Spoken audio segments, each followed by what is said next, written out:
À Vitry-le-François, le tennis féminin était à l'honneur. Le club de la Cité Rose accueillait la 19e édition de l'Open des femmes actives, une compétition devenue au fil des ans un rendez-vous attendu dans le calendrier sportif régional. Sur les cours, des joueuses venues de toute la région, parfois même des clubs plus éloignés. L'objectif, c'est de créer une animation nationale en fait, sur le site de Vitry-le-François. Dès le départ, il a plu parce qu'au démarrage, c'était de pouvoir créer un tournoi spécifiquement féminin et qui en même temps permettait de pouvoir faire un tournoi sur un week-end où la femme qui n'était pas professionnelle à l'époque se consacrait ce week-end pour ce tournoi. D'où le nom Femme Active, c'est le démarrage du tournoi. Et après, donc, il a grandi, maintenant on est arrivé à faire jouer des joueuses professionnelles.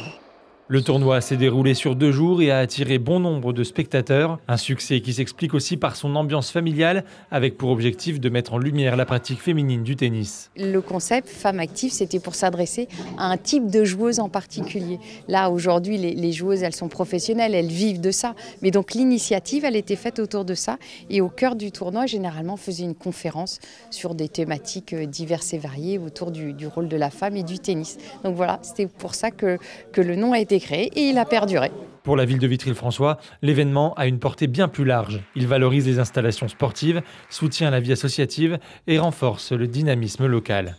Le tennis club de Vitry, c'est l'un des plus importants clubs de tout notre arrondissement et de la ville de Vitry.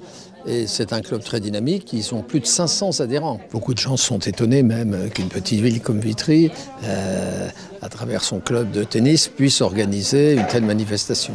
Au-delà de la convivialité, le niveau sportif, lui, continue de progresser. Désormais, plusieurs joueuses classées au niveau national ou professionnel s'y déplacent. Cette année, par exemple, Emeline Dartron, 389e mondiale et licenciée au club d'Aubonne, a fait le déplacement. Une joueuse déjà aperçue sur les cours d'un grand chelem que les Français connaissent bien, Roland Garros.